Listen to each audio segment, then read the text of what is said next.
All right. Hello, everyone. Thank you so much for joining us for today. Happy Wednesday, I think it is, and Happy New Year too.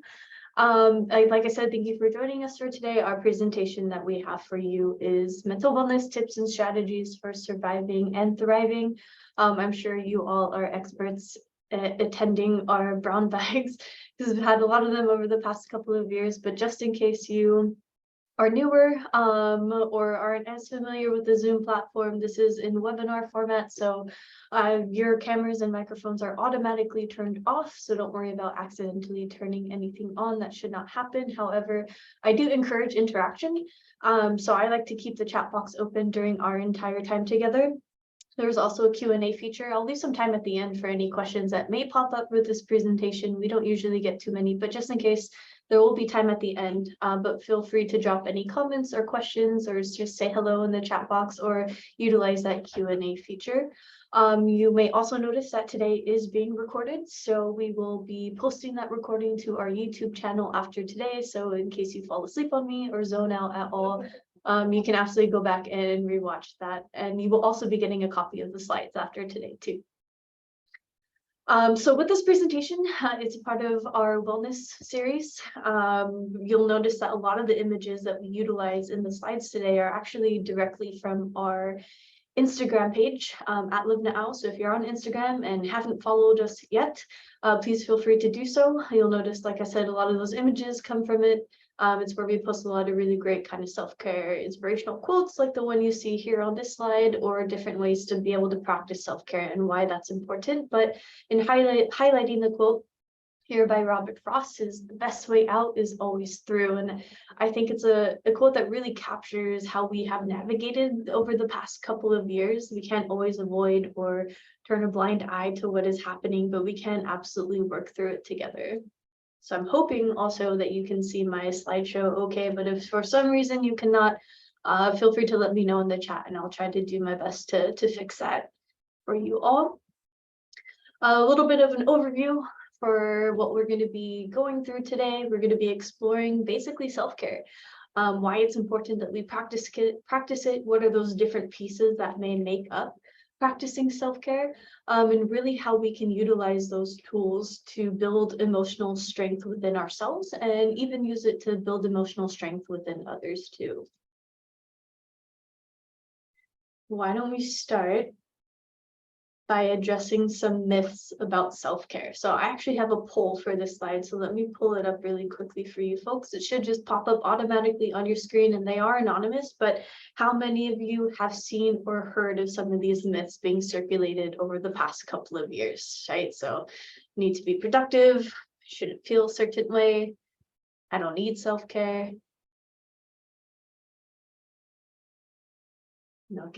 I usually like to wait until the majority of people have had a chance to cast their vote, which looks like we are pretty much there. So why don't we go ahead and usually I can share the results, but you might be able to see the results anyways in real time. Let's see here. All right, there we go. All right, so it looks like a majority of people have heard some of these myths, or at least some that are pretty similar to these.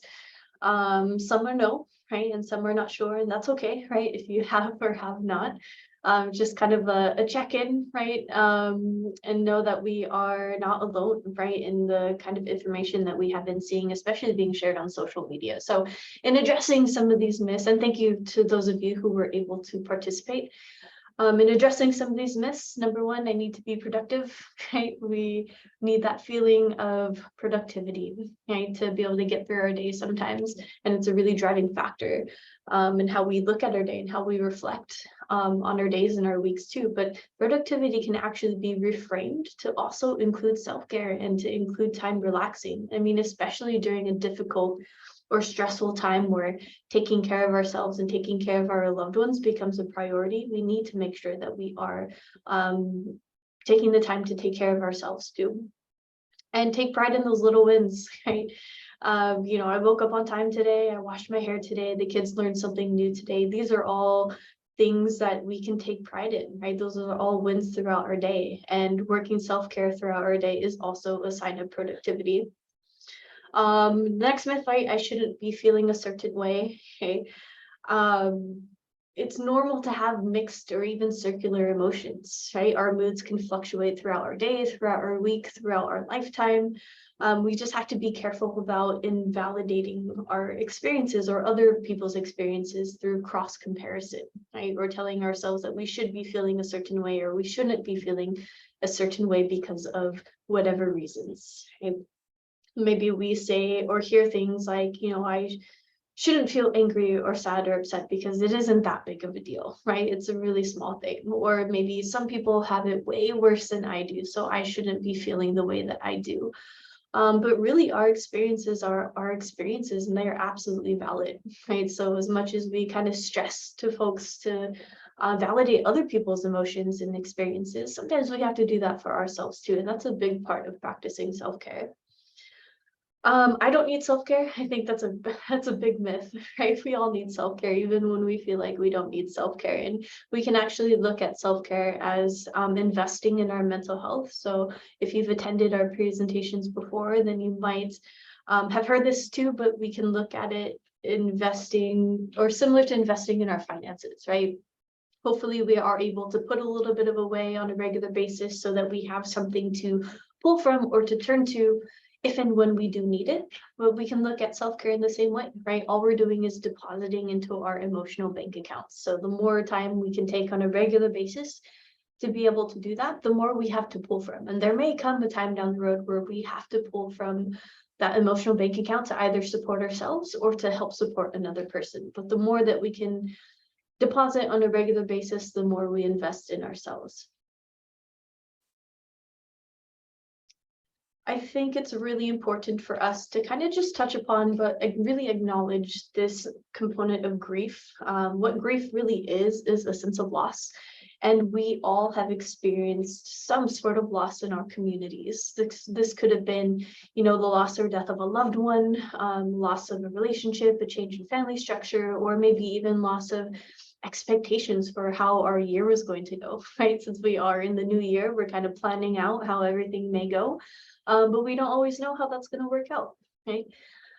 So this goes back to really validating our experiences. It's important with this as well to not cross compare ourselves with others. We can gain some context for our situation by doing so, but again, just be careful not to invalidate how we feel because we feel that other people may have it worse, right? Pain is pain, and we all need support surrounding that when we do.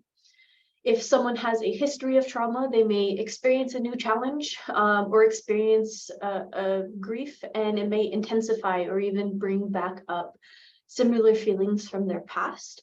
And this might be confusing because the situations could be completely different, right? And not related at all. But research has shown that the similarity or that connection really is in the feelings and the pain that someone may be experiencing and how those are linked and how those are connected. So if you feel like this is maybe a concern for you or a concern for a friend or a loved one, please reach out for help and support. There's a lot of different types of resources that are out there. And know that we all cope differently, right? We all grieve differently. It's a very individualized process. There's no kind of time frame on it, but it's not something that we have to go through alone, right? So why don't we, moving forward, right, honor that process, not just for ourselves, but for other people too.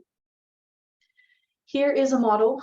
My background's in public health, so if you know anything about public health people, we love our models and theories. So this is one that helps to provide a loose framework, right, to be able to begin that conversation or to begin that kind of grasp of understanding of what grief may look like. So just really quickly to review these different stages. First one we have here on the list is denial. Right, denying the reality of the situation, saying like, not me, right, not here, not anyone that I know, can be part of shock, right, for what may be happening, but it's also a part of sometimes what I refer to as like being an ostrich kind of, right? If you stick your head in the ground, right, I can't see it, it can't see me.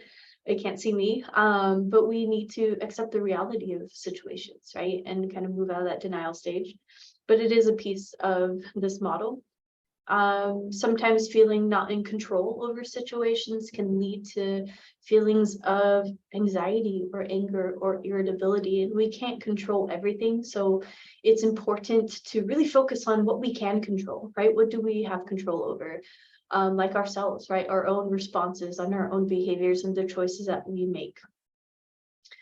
Bargaining, right? Looking for or sharing stories of like really extreme situations or events, especially on social media, can have the intention of maybe informing others or trying to share stories. But it's also meant to be a little bit of a shock factor, right? To get a reaction out of people, or to get likes, right? Or comments, or to get engagement. And this may not be the most helpful, right, or useful approach when someone is already feeling stressed and anxious or grieving. So just be aware of what we're seeing and what we're sharing on social media and how that can play a role in that grieving process too. It's normal as well to be feeling an increase in sadness or grief, but if it really starts to have an impact on someone's life in a significant way, and we'll talk a little bit more about what that may look like in just a couple of slides here. But if we really start to notice that impact on someone's day-to-day, then please absolutely reach out for help and support. And that acceptance stage as well, right? We will be talking about radical acceptance and kind of what that looks like later on in the presentation. But it is good to note that even though we have this PowerPoint slide that summarizes all of these stages of this grief model, is that it's not linear, right? It's a very individualized process. So people may be moving in and out of these stages at different times, depending on the place that they're at. When someone may be struggling with their mental health, these are the warning signs that we may recognize, or the ones that we may want to look out and listen for or be aware of. Now, just disclaimer, I'm not a mental health clinician. I'm not trying to turn you into one either. So these are taken into account just like in a general sense, right? Or we should be taking these in a general sense, right? That these are just things that we want to be aware of. So when someone says mood dysregulation for 2 weeks or longer, it's not meant to diagnose someone with a mental health challenge after that 2 weeks, but it's just a good check-in mark, right? It's an indication that this has been happening for some time. So maybe we want to check in either with ourselves or check in with another person. Anhedonia is just a word for a loss of interest, right? So someone who's really pulling away from people, from activities, withdrawing, right? Those things that they used to really enjoy doing. It doesn't bring the same sense of kind of satisfaction or fulfillment. Maybe they're not engaging as much with their friends or family as they did before. Express suicidality, I mean, really any kind of expression of suicidality should be a red flag warning sign for us. And we definitely want to make sure we are connecting that person with help and support as quickly as we can. And please feel free to sign up for our other presentations to learn more about suicide prevention more in depth. And social withdrawal, daily activities, relationships interrupted, really captures that day-to-day impact that I was mentioning, right? So if it's impacting someone's ability to just get through their day in general, like to wake up on time, to show up on time for work, to be productive, to be present and engaged, to be able to absorb new information. If it's starting to affect someone's ability to eat regular meals or to get a good amount of sleep every night, or if it's starting to affect connections with other people, then that's a good opportunity to do that check-in, right? To see if everything is okay, if there's anything that person would like to talk about, or any kind of support that we can provide, or if we're noticing that within our own day-to-day, then consider reaching out for a little extra help and support. And definitely an okay thing for us to do, and there's a lot of different ways to be able to do that as well.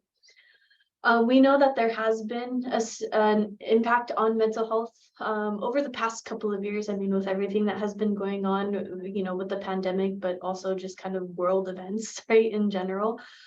So these warning signs should be considered in context, right? People's threshold for their experiences of stress, anxiety, sleep-related issues may have increased, right? So that baseline may have risen. So any kind of additional kind of experiences of stress, anxiety, or sleep-related issues can just be compounded, or it could be kind of a normal response to a stressful situation, which is definitely something I think that we all have been in, a little more so, especially over the past couple of years.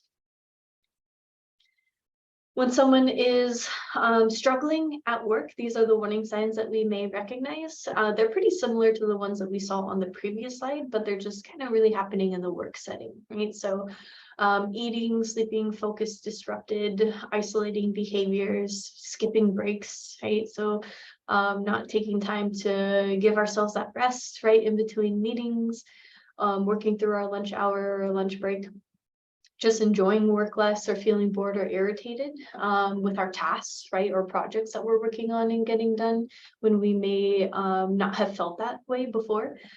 Feeling emotionally exhausted, recent life stressors. I mean, especially with having to work from home, which I know a lot of us had to do, right? Especially when the pandemic first kind of started.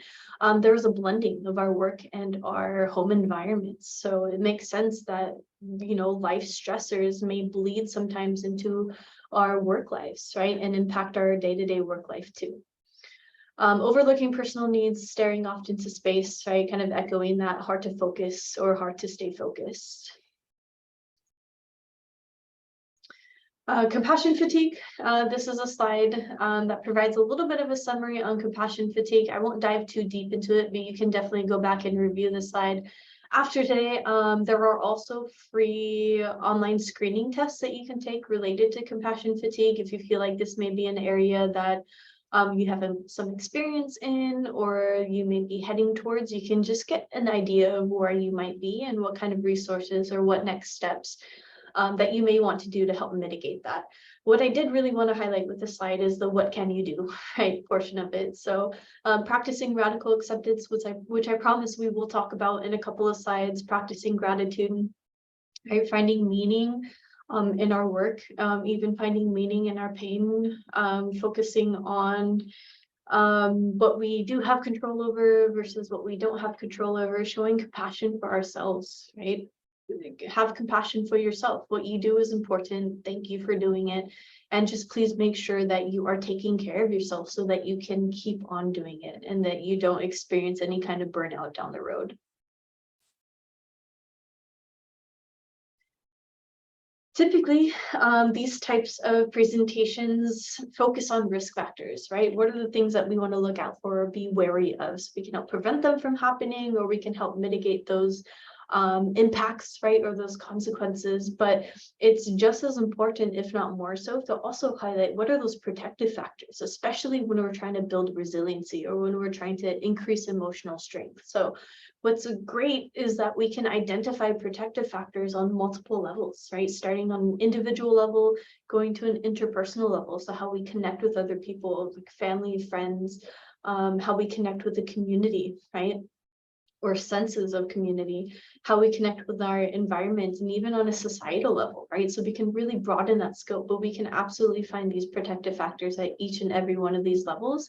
And you'll see similar kind of theories and models with multiple levels in them. And the reason behind that is really because for anything to be effective or sustainable, efforts need to happen on these multiple levels, right? We all need to be working in different settings, different environments, but also different systems levels to be able to promote resiliency and to increase the emotional strength of everyone.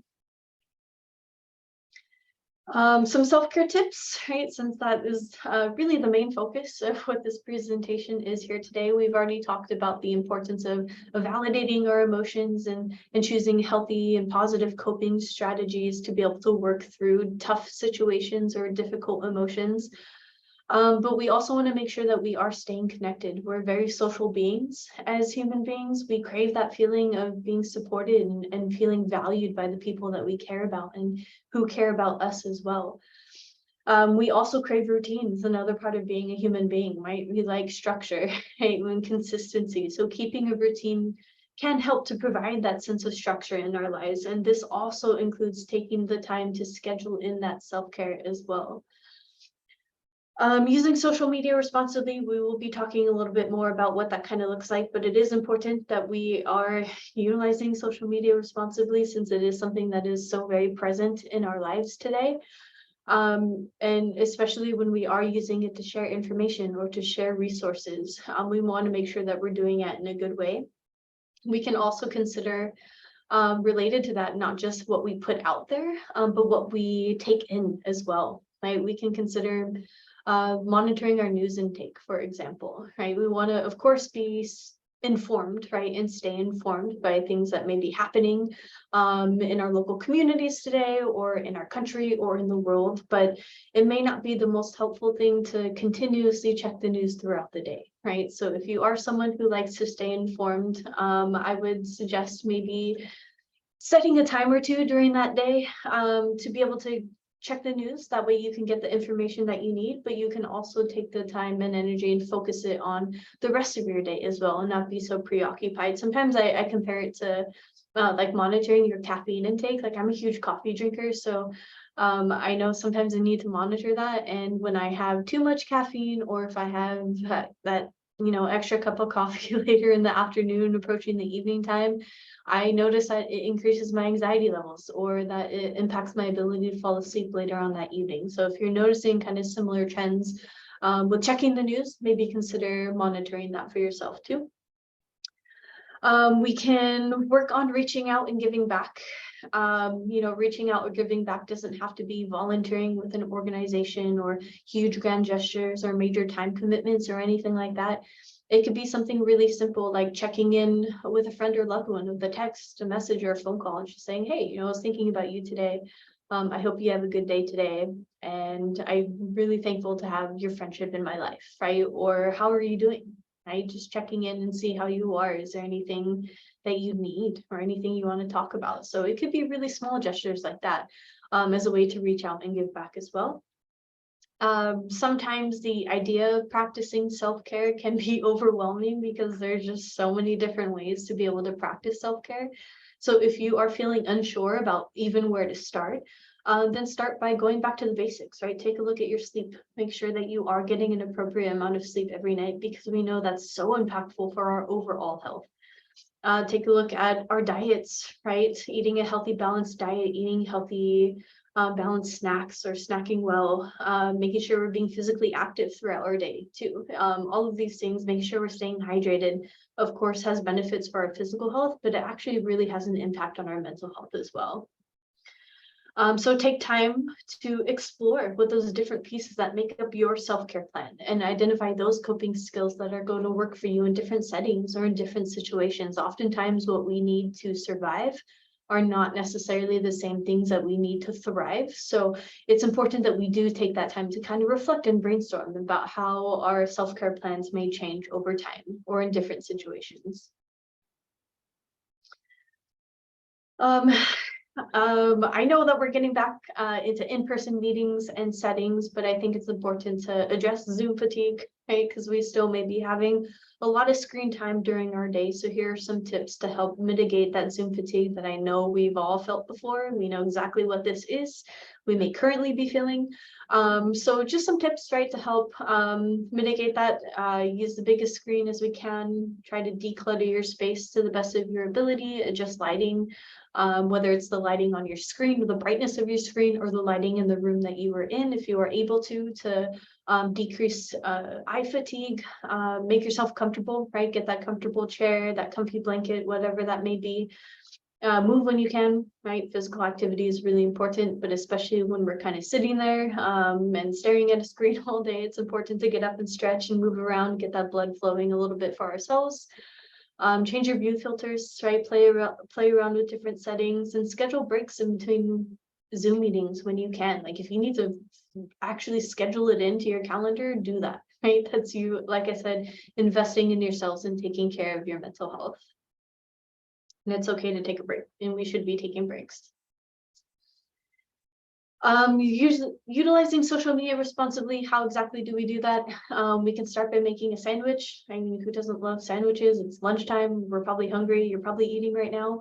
But we can make sandwiches with social media as well. So the idea behind this is that if you have something difficult to share, make it a sandwich, right? So we're sharing something positive, something challenging, and then something positive again. Right. So for example, we want to share something maybe funny, right? Like a talking animal video. And then the next post, we can share that challenging piece of information. And then the post after that, we're sharing something funny and lighthearted again, like something that makes us feel good inside. Okay. This way, there are more positive posts or content on someone's feed than there are negative ones. So we're just trying to beat that algorithm a little bit.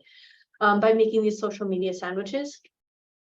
We can check in with what we are posting and with our social media use too, right? Before we post anything, before we share anything, ask ourselves, right? Does this help inform or support others? If it does, great, right? Make sure, of course, we're doing our homework, that we are making sure it comes from a reputable source or a reliable organization. But if you are answering, I don't know, or maybe I'm not sure about that post being beneficial to someone who may come across it, it may be best to kind of hold off or make a sandwich out of it. And know that it's okay to take breaks from social media too, whether that's for a part of your day or a more extended period of time. It is okay to unplug every once in a while, right? Get outside, breathe in some fresh air, connect with people in person. You can also report post comments or user if they post something concerning, or if they even post suicidal content. Okay. It works differently across each platform, but that is an option for us too. Yeah, I do see a question already, and I'll just address it now because it mentions possibly having to leave early. But the question is, will the survey link be emailed to participants in case we need to leave early for another meeting? Absolutely. It should pop up once you close the Zoom session, but I will also include it in the follow-up email.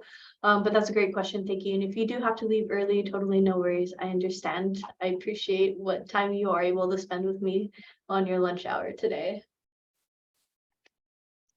Another piece of practicing self-care is staying present. Okay, so practicing mindfulness, staying present-minded, it really helps in this process. You'll notice on the right-hand side we have this mindfulness bingo card, so you can actually find this on our website, as well as other kind of posts and videos with suggestions and tips on how to practice mindfulness or to stay present focused on our social media, on our website as well. We want to choose that present focus, right? Past has already happened. We can do our best to try to plan for the future, but no one can predict that either. But what we really have the ability to change or influence or have control over is our present, right? So by staying present focused, it really helps to invest in ourselves and continue to build our emotional strength, right? By focusing on the present. Practicing gratitude, will expand upon this in just a couple of slides too. Radical acceptance will also be expanded on. I know I keep mentioning it, but I promise we'll get there eventually. But utilizing meditation or relying on spirituality or prayer can go a long way, and also staying present focused, right? Or being present minded, but it takes practice, right? So if you haven't quite dove into meditation, and it's something that intrigues you, start small, right? Don't feel like you have to jump into a full 30-minute meditation or guided meditation video or session. You can start little bit by little bit. I start with a couple-minute one. We have 4-minute meditation videos on our YouTube channel that you can start with, and just kind of build up from there.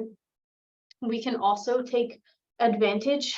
Thank you, Jerry. My wonderful coworker just dropped that link to the mindfulness bingo card. If you want to download it and utilize it, please feel free to do so. But we can also take advantage of routine tasks and help make them more mindful ones, right? Take showering, for an example. Have you ever noticed that you come up with some of your best arguments or ideas or daydreams while you're showering? And it's really because our body is on autopilot, right? We don't really think about what we're doing because we've done it. Hopefully we've done it like over and over again, right? It's just become a part of our routine. But it also opens up our mind to wander, right? But we can take advantage of these moments. We can take the opportunity to be present in the moment and be grounded and focus on our senses, for example, right? While showering, the smell of your body wash, the feel of you washing your hair, the sound of the water, right? As it hits the tiles in your shower or in your bath. So we can take that opportunity to really be present-minded as well.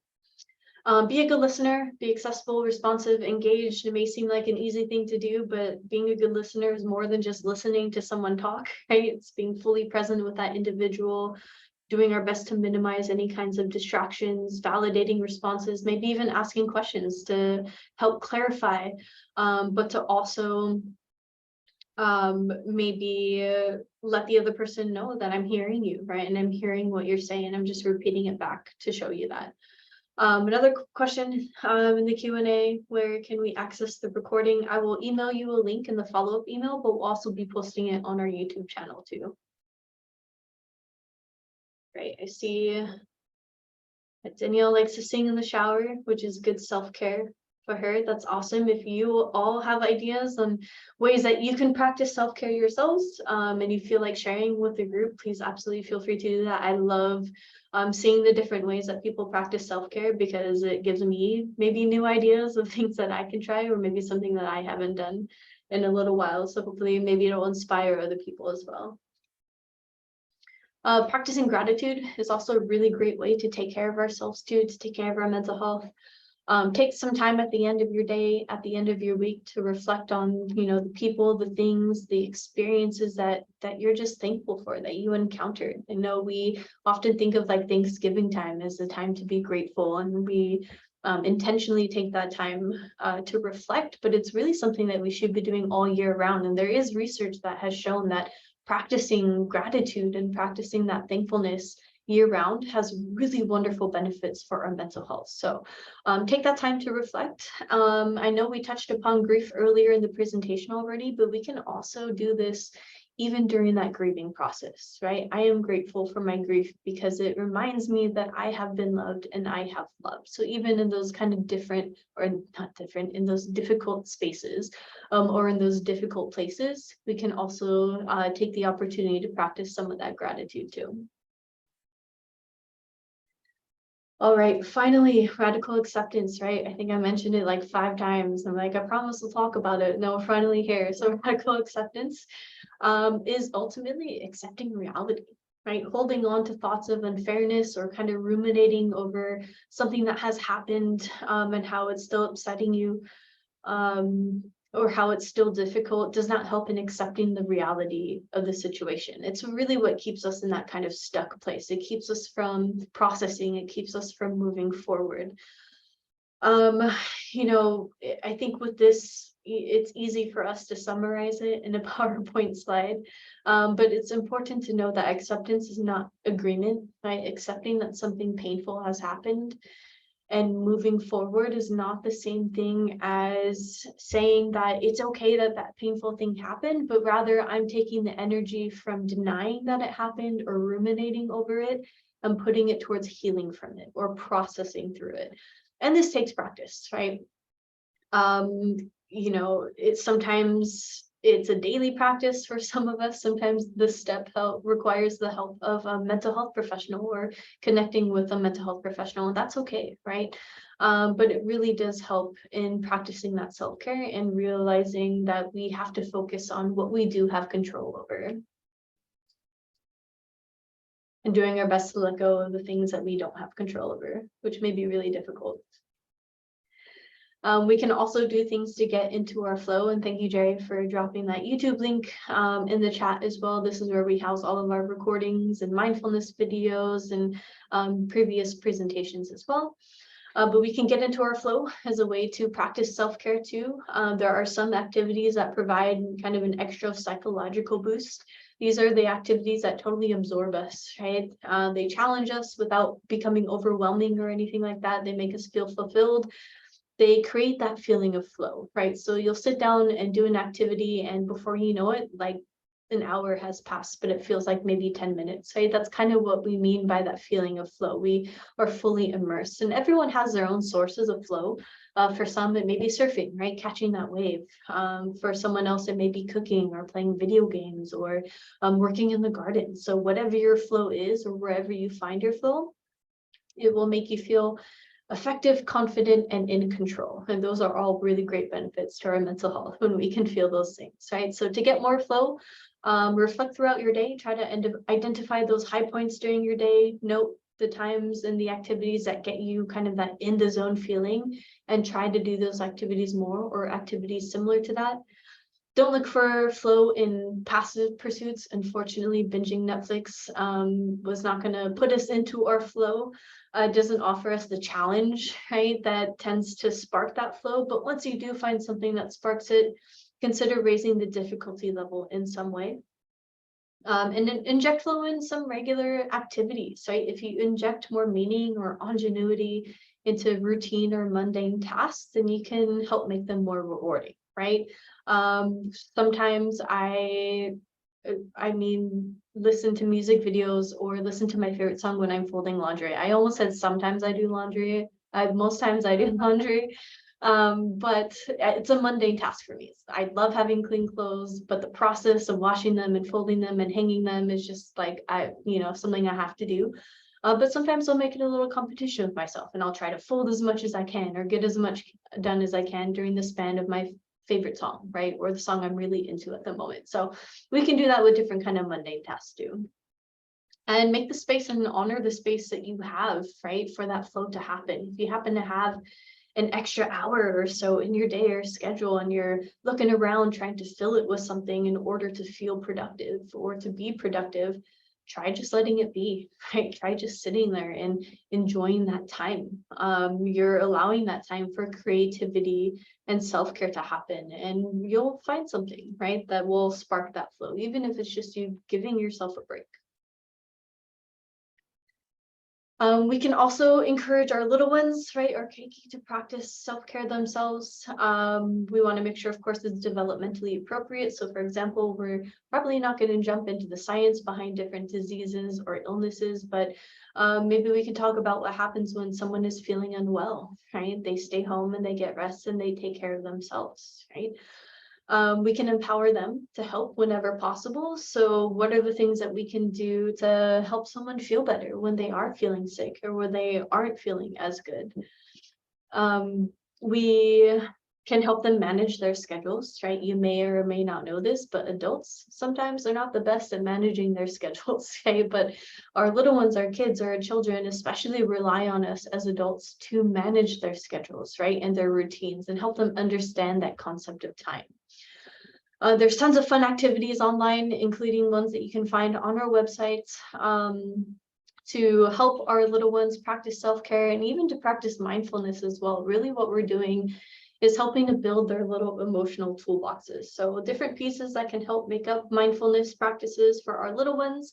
They're mindful eating exercises like the orange eating exercise. We can utilize bubbles, like who doesn't like bubbles? But we can use that as a creative way to teach breathing exercises, right? So if you tell a child to blow the biggest bubble that they can, right?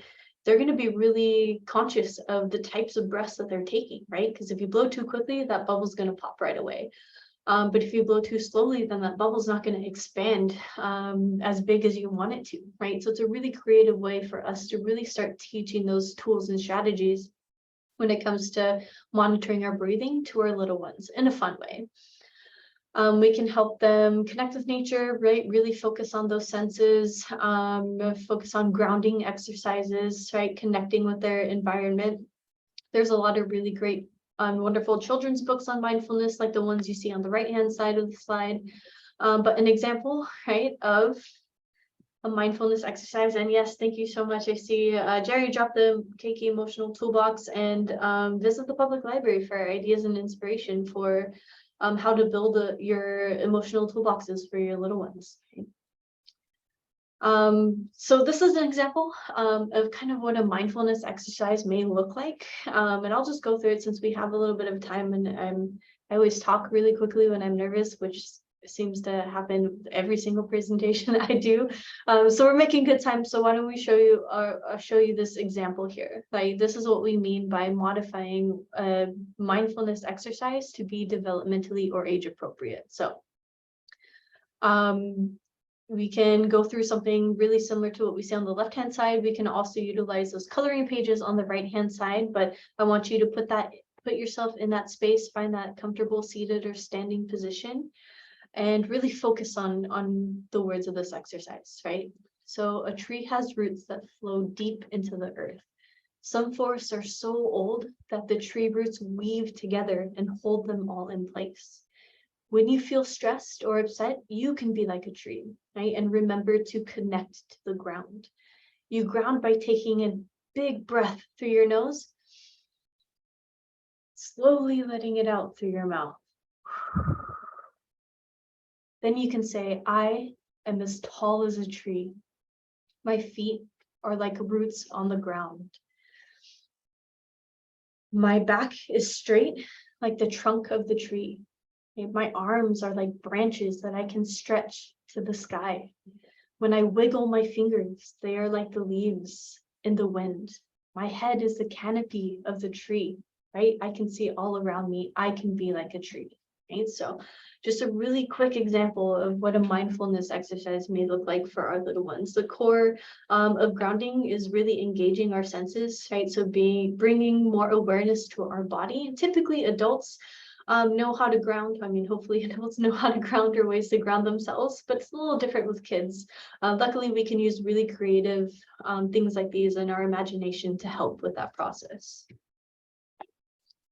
As we move through development and we approach adolescent or youth ages, adolescent thinking and emotional intelligence becomes a little bit more sophisticated and a little bit more complex, so we can adjust as we go. With access to the internet, with social media is so present in our lives, and especially our youth's lives today. We want to make sure that the information that we are sharing with them, that they are sharing with each other, is accurate.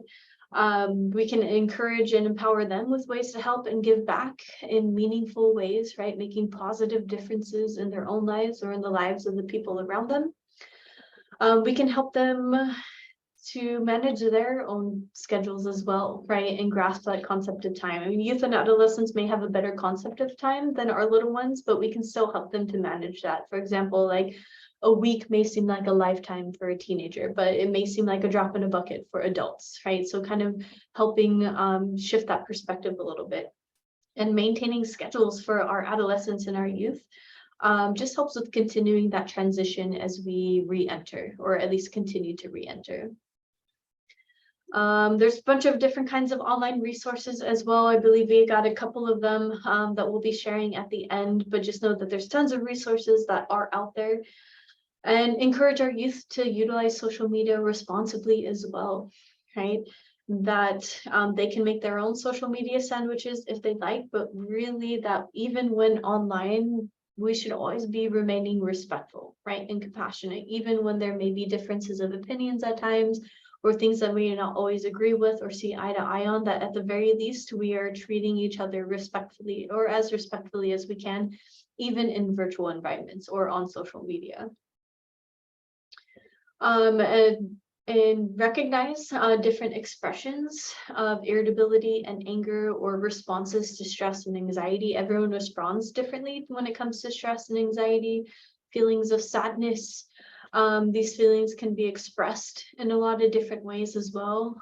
Usually we think of the side where someone is feeling sad, right, down or withdrawn, or we can see them feeling anxious or feeling stressed out, but we don't always think of irritability and anger as an expression of a depressed mood, but those are definitely possible expressions. So we want to take into account the entire spectrum of what that could be, and check in, right, with our youth and adolescents. We can utilize I statements to help guide that conversation, right? I noticed that you haven't really been acting like yourself, or I noticed that you seem kind of down, or that you seem irritable lately. You know, is there anything you'd like to talk about? Or I see that this is really hard for you. Is there any way that I can help or provide support to you at this time? If you feel that anyone is unsafe, right, either with their thoughts or with their behaviors, we need to ask them about that too, right? And like I mentioned earlier, please feel free to sign up for our other presentations if you want to learn more about suicide prevention, but especially if you are concerned that a youth may be having thoughts of suicide, we need to ask them about them. You know, asking about thoughts of suicide does not put the thought in someone's head. If we don't ask, then we don't know. And if we don't know, how we're supposed to try to help that person. And if you feel uncomfortable or unprepared and how to ask a question like that, good news is there's resources even for moments like that, right? That you're not alone in that process. All right, support plans, right? Support plans are not just for people who may be in a crisis. We should all have some idea of what our support plan is or what our support system looks like, and we can also help others brainstorm that for themselves too. So it's kind of answering some of these questions and exploring these different pieces here, like who do they talk to when they need someone to talk to, right? If something has happened, if they're really stressed out, who do they go to vent, who they lean on for that extra emotional support? but also help them brainstorm who they just like interacting with in general. If they have someone who is really funny, right? They find the best memes or the best TikTok videos and just make them laugh and you feel better after interacting with them. Identify who those people are too, right? We have different types of connections with people in our lives that we can rely on at different times. If you have a list of providers, right, make sure you have their contact information programmed into your devices. And this also goes along with programming crisis resources, right, in your devices as well. I always encourage youth and adults to program those numbers into your contacts. That way, if you do ever need to call or text one of them, you'll already have them there. You won't be scrambling around for that piece of paper that we passed out or searching Google for the right one, right, that you'll already have those resources on hand. And then explore those bigger questions, right? For our youth, we want to help them start exploring those bigger questions, but I think it's important for adults sometimes to pause, right? And ask ourselves those bigger questions too, like who am I? What kind of person do I want to be? How am I treating the people that I have in my life, right? What kind of impact do I want to have? What kind of footprint do I want to leave behind? And get connected. Like I said, there's tons of really great online resources that are out there, but you can start by checking out our website. So if you go to our website, mentalhealthhawaii.org, towards the top, you'll see a banner that says new, get connected.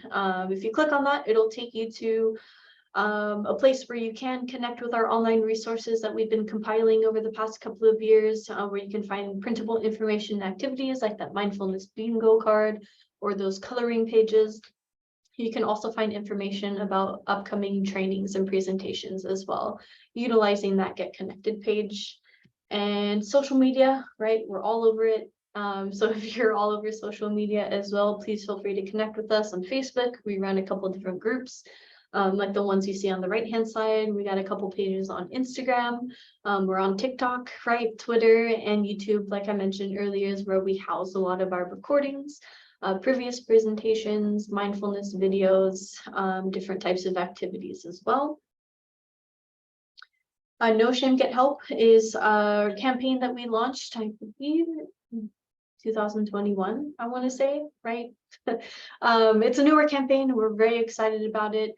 Feel free to check it out, share it. It's geared towards youth, so let our youth know that this is out there, that they can find out information, check out the short PSA videos that were created alongside with this website as well. We want to continue to raise awareness. We want to encourage people to check in on each other and to have that sometimes difficult and awkward and uncomfortable conversation, right, when it comes to mental health, because we need to have open and honest conversations to break through stigma and to let people know that they're not alone, but to also send the message that there is help that's out there.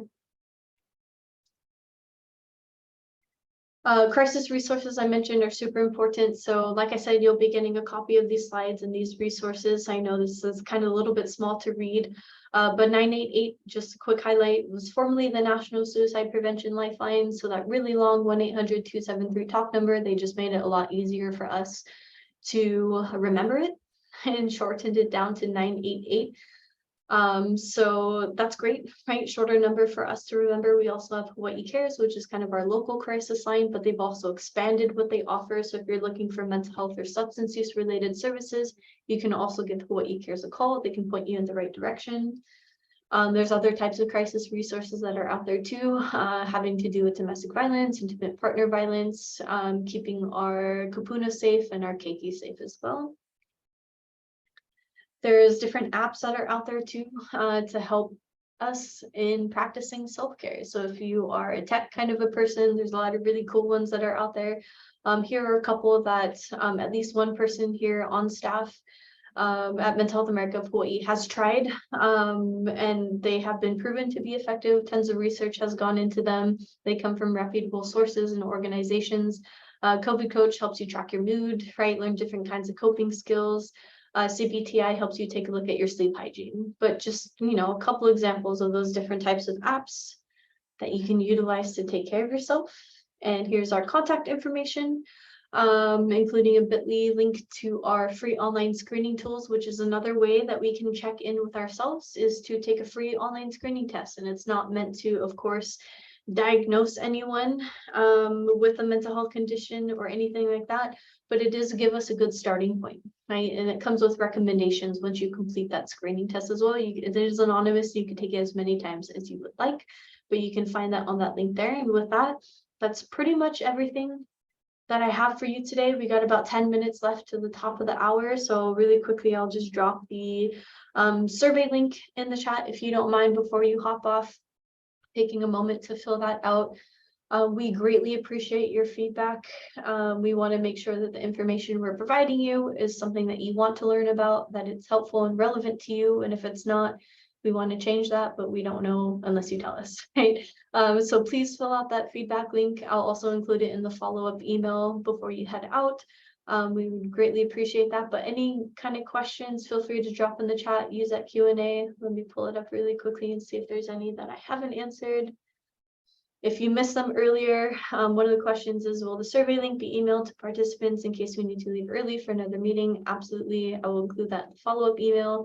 Where can we access the recording? Will also be in the follow-up email, but we will post it on our YouTube channel as well.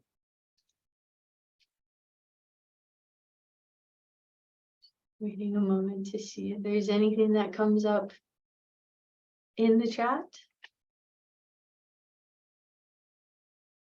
And I'm not seeing anything. And I'm only talking really slowly just in case someone's typing. But if you do have questions that pop up later after we end today's session, no worries. You can feel free to reach out to us. We got our phone numbers right there on the screen. You can also email info@mentalhealthhawaii.org. You can check out our website. We're always happy to help point people in the right direction or do our best to answer any kinds of questions that people might have. And with that, happy Wednesday. I'm really glad to give you back 8 minutes of your lunch hour. I hope you use it to practice self-care and take care of yourselves. And Happy New Year again. Have a great rest of your day and have a great rest of your week. Thank you so much, everyone.